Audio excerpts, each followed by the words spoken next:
Me. The HOA called the cops on my lake cabin. They said my folding chair was a visual emergency. Sounds ridiculous, but that's exactly how my life flipped the moment I stepped foot at my dream cabin by the lake. Now here's the twist. Cynthia Monroe, self-declared queen of the HOA, master of nothing but complaint letters, ended up banned from the very lake she ruled over like it was Buckingham Pond. And the best part, I didn't even ban her. She basically evicted herself, with ego, drama, and a glittery clipboard. Have you ever encountered a Karen in real life? Tell me about it in the comments below and let me know where you're watching from. Me. I bet you've got stories to share. Do you ever move into your dream lake cabin, thinking peace and quiet are finally yours, only to be greeted by a woman who acts like she's auditioning for Judge Judy?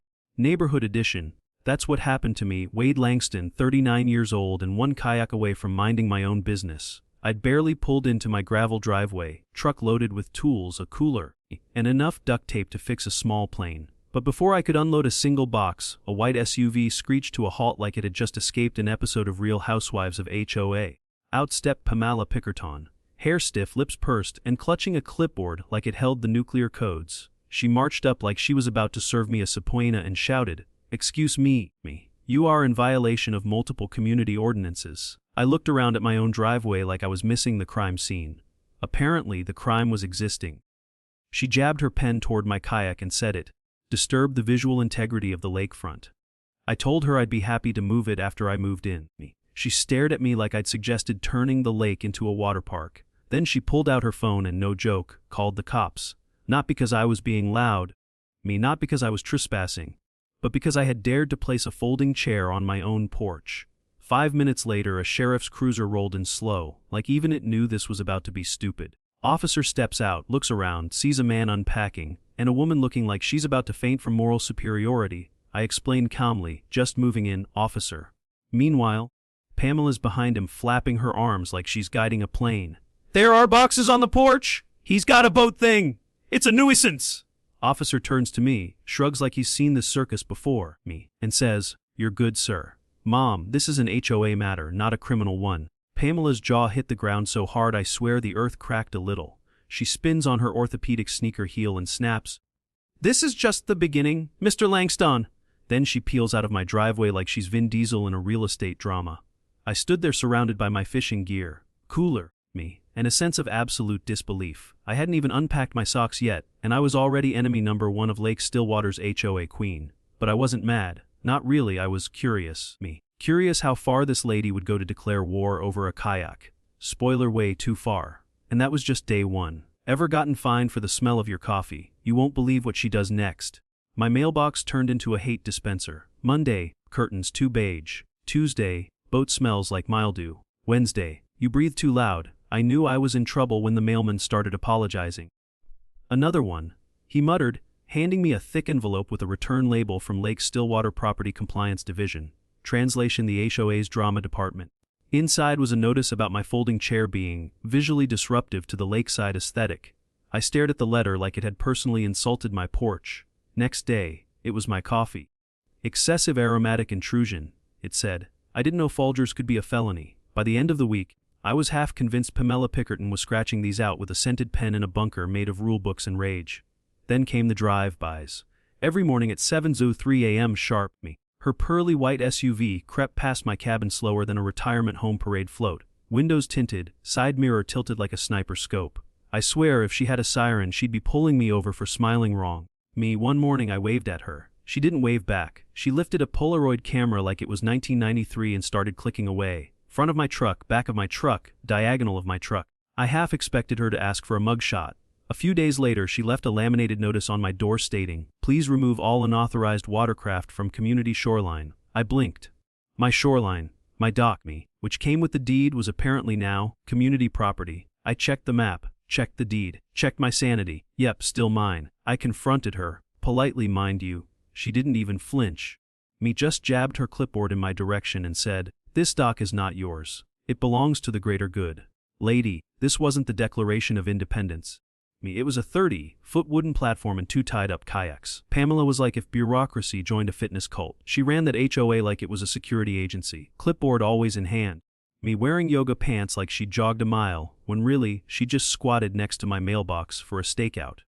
I found a note taped to my trash bin saying it had been placed at an improper aesthetic angle. I turned the bin 11 degrees. Next day I got another notice. Me. Intentional sarcasm toward HOA policy. I laughed so hard I nearly dislocated something. But inside I knew this wasn't about rules anymore. This was a power trip on 4 tires and a neighborhood title. Me, so I stopped reacting and started reading. Every single page of the HOA handbook, the fine print, the footnotes, the dusty clauses from the original agreements back in 1984. That's when I saw it. My dock wasn't just included. It was explicitly protected as private shoreline infrastructure.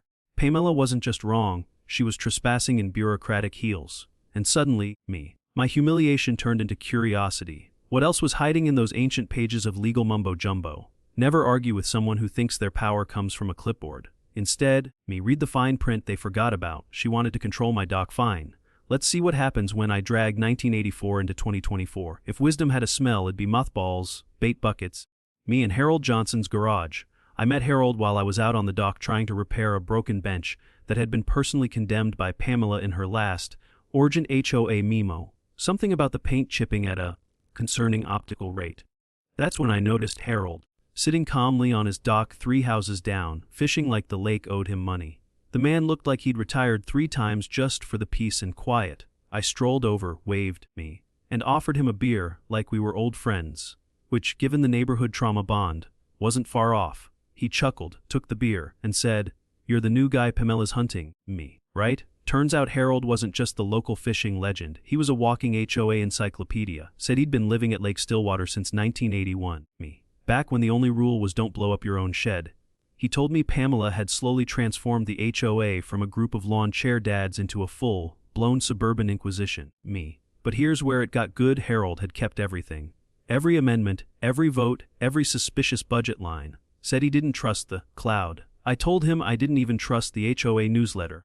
So we were on the same page. His garage looked like the National Archives if it had been organized by a man with a label maker and a grudge. Tubs labeled Budget 1989-1994, binders that said Fence Height Hearings, even a folder ominously titled Pamela's Reign, Phase 1. We cracked open a dusty manila folder labeled Original Community Covenant 1983, and there it was, black ink on yellowing papers. Waterfront rights shall remain exclusive to lot owners. I felt like Indiana Jones, except instead of a golden idol, I'd just discovered a clause that made Pamela's entire shoreline empire illegal. As I read it out loud, Harold just leaned back and smiled like a man who'd seen this movie before. "Told you," he muttered. "She's been bossing people off their own docks for years, and nobody ever checks because she acts like the Constitution's printed on her clipboard." I scanned the documents, photographed them, and nearly cried tears of joy. Not only was my dock mine, it was legally protected to be mine. Pamela had less authority over that shoreline than a squirrel with a sandwich. Time doesn't bury the truth, it just gives it more dust. She thought she owned the lake. Wait until she finds out she's trespassing on my property. I emailed Pamela the documents with a subject line, just clarifying your empire's jurisdiction. It's the HOA version of Bless Your Heart, but with attachments. 2 hours after I sent the deed scans, a property map, and the original 1983 covenant with the words Pure Vite Skrallen Rechts highlighted in obnoxious neon yellow, my phone rang like it was being sued. Caller ID'd unknown, voicey unmistakable. "You are deliberately undermining this community, Mr. Langston." I had barely said hello. She called me a troublemaker, a liability, and at one point, bizarrely, an aesthetic threat. I told her the only threat I posed was to her monopoly on nonsense. She hissed, "This will not end well for you," and then hung up like she was the villain in a soap opera titled Whiting Violations. Now, I expected retaliation in the form of more bogus fines or maybe a passive-aggressive community newsletter shoutout. What I didn't expect was an anonymous email the next morning titled, "Lake Stillwater, you're asking the right questions." That subject line hit harder than espresso and petty revenge. Inside was a simple message: check the voting rules, check the reimbursements, and check who's always approving the checks. Below that was a treasure trove: scanned financial records, meeting transcripts, reimbursement memos, and one jaw-dropping spreadsheet with the heading Community Enhancement Fund Board Use Only. If my email was a legal slap, this was a nuke wearing glasses. Turns out, Pamela wasn't just enforcing fake rules, she was buying OA votes. Literally, there was a dusty clause buried in the bylaws that gave additional voting credit for financial contributions to community improvements she and her HOA cronies had been donating to the fund. using those votes to pass proposals, then turning around and reimbursing themselves for consulting hours. It was like robbing a bank, then awarding yourself Employee of the Month. She'd reimbursed herself for things like planning hours, leadership strategy sessions, and my personal favorite, aesthetic integrity review. That's when it hit me. This wasn't about noise or kayaks or folding chairs. This was about control, and the HOA was her little kingdom. Every fake violation, every rule she'd weaponized, it was all cover for the real game, me. Funneling funds to herself while keeping the community too scared to ask questions. I didn't just have a property dispute. I had a trail of paper, a digital whistleblower. Me and a clipboard tyrant with a weak alibi and a strong jawline. And that made me dangerous in a way she hadn't anticipated. Control freaks don't want order, they want silence. She wanted to find me for phishing me. But I was about to throw the whole HOA charter overboard. Pamela once fined a kid for drawing a smiley face in sidewalk chalk. Me. Called it urban vandalism. That's when I knew we needed to unionize. I met Sarah Jenkins when I knocked on her door to ask if she knew where Pamela kept the HOA grievance suggestion box. She laughed so hard she nearly spilled her wine. "There's no box," she said. "Just a voicemail she checks when she's bored and wants to ruin someone's Tuesday." Sarah had 2 kids, me, a lawn full of chalk art and a mailbox full of violations. Her 6-year-old had once been cited for excessive cheerfulness within auditory range. Translation: the kid laughed too loud during hopscotch. Me next came Tom Davidson, a mechanic with a mustache strong enough to intimidate a carburetor, divorced, raising a teenage son, and apparently living in HOA hell. Me. He'd been fined for hosting unauthorized driveway equipment. That equipment was a red plastic cooler. "I guess blue is the only approved beverage container color now," he said, me, holding up the citation like it was a parking ticket from Mars. Pamela had dinged him so many times he started collecting her letters like baseball cards. I asked him if he'd ever challenged any of it. "Yeah," he said, "once. Got 3 new violations the next day for tone. So I invited them over to my place with pizza documents." Me. And the kind of rage that only homeowners under dictatorship understand. I laid out the waterfront deed language. Sarah's eyes widened like she'd just seen the HOA budget for the first time. Me. Tom read the financial fraud spreadsheet twice, slow and quiet. "She's stealing from all of us," he muttered, holding it up like a confession. We weren't just dealing with petty power. We were living in a gated monarchy with fines instead of moats. That night we didn't toast to revenge. We toasted to clarity. The next morning, Sarah told 3 more neighbors. Tom looped in 2 from the far end of the cold D sack. People started knocking on my door now, with their own stacks of OA complaints, fines, me, and suspicious accounting charges. One woman said she got cited for leaving a potted plant too emotionally close to the sidewalk. That's when we realized we weren't isolated targets. We were participants in a very expensive prank, and it was time to turn the lights on. 1 complaint makes noise, 10 complaints make change. She wanted silence. We were about to host a barbecue with charts.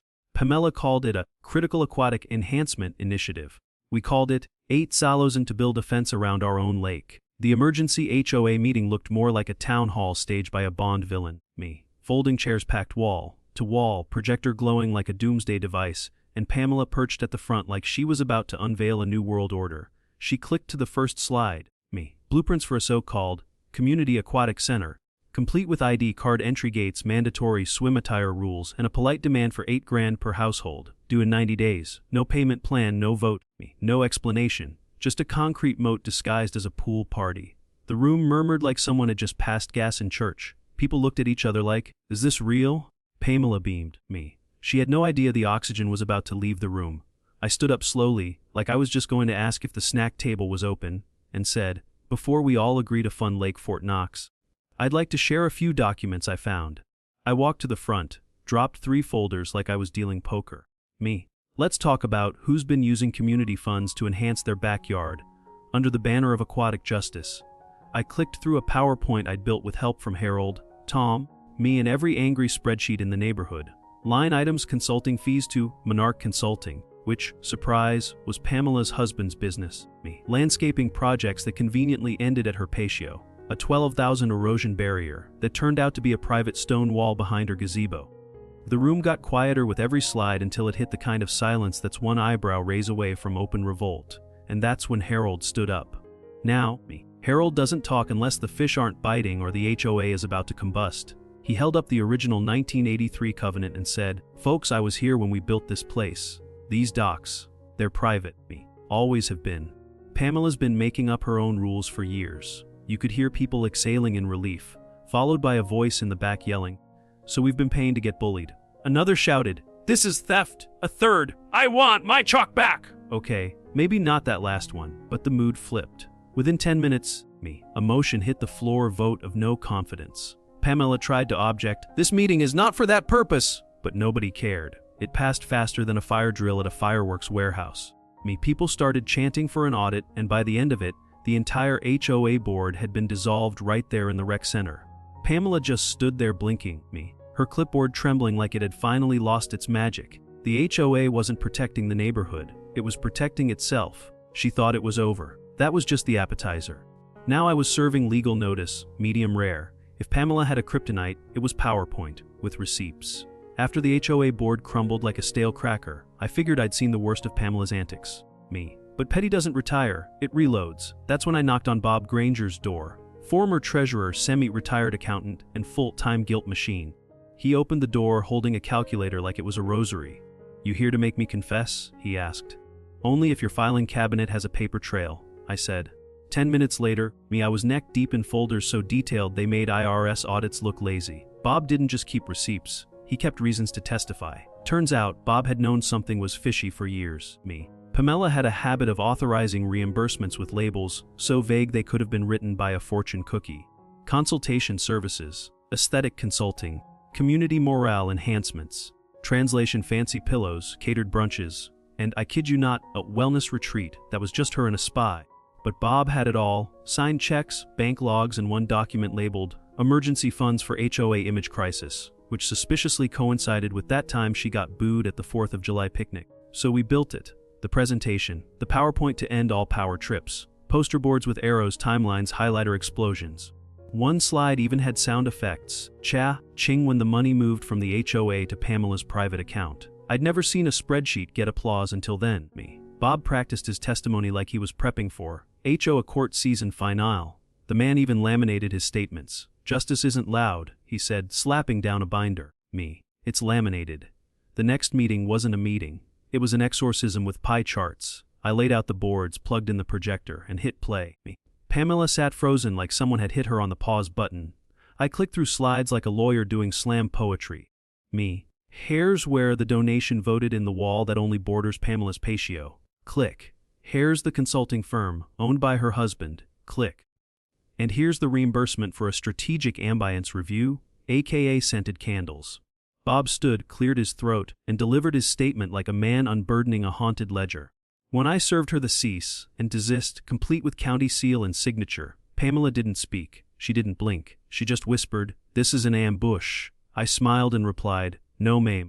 This is bookkeeping. Justice isn't loud. It's laminated." She called me a visual nuisance. Wait till she sees the new sign I'm putting on my dock. Pamela wanted me evicted. Instead, I evicted her whole HOA and threw a kayak parade with police escorts and saxophone solos. The gates came down like bad ideas at a therapy retreat.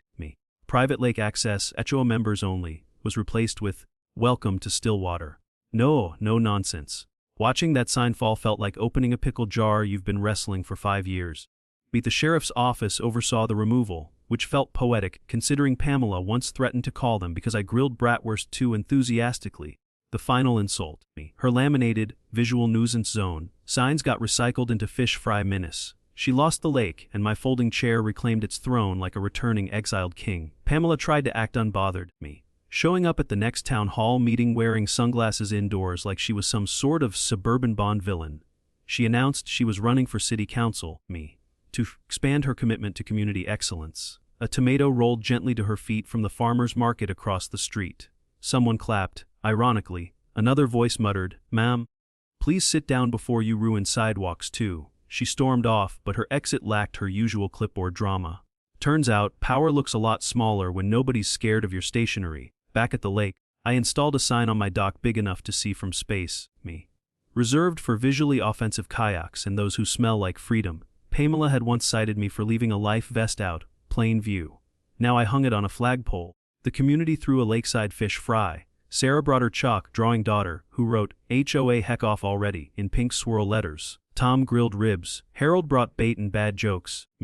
and I brought wine freedom and a Bluetooth speaker playing smooth jazz just to irritate ghosts of past violations. Then came the twist that tasted better than fresh cornbread. A month later, Pamela, in a frantic effort to relocate, accidentally listed her lakefront home on a wholesaler site that mispriced it by 30%. Guess who snapped it up? My cousin Derek. Works in HVAC, drinks root beer by the gallon, me, and parks his boat on the lawn just to prove a point. When Pamela came to retrieve her remaining garden gnome collection, Derek waved from the porch and yelled, "Hey there!" Me. "You forgot your clipboard throne." She didn't respond, just climbed in her SUV and drove off. No screech this time, just silence. Pamela didn't just lose the lake, she lost the last word. Me, true community isn't built on fear, it's built on folding chairs, freedom, and the smell of slightly burnt hot dogs. She thought she was building a kingdom. Turns out, she was just the HOA version of a speed bump, annoying, temporary, and easy to flatten if you've got good shocks. As I sat on that dock, my dock, feet kicked up, kayak bobbing nearby like it knew it won something too, I realized this wasn't just about winning a fight against a clipboard-wielding tyrant. This was about dignity, about saying no without raising your voice, about defending what's yours with a smile, a spreadsheet, and a neighborhood that finally decided to stand up instead of shut up.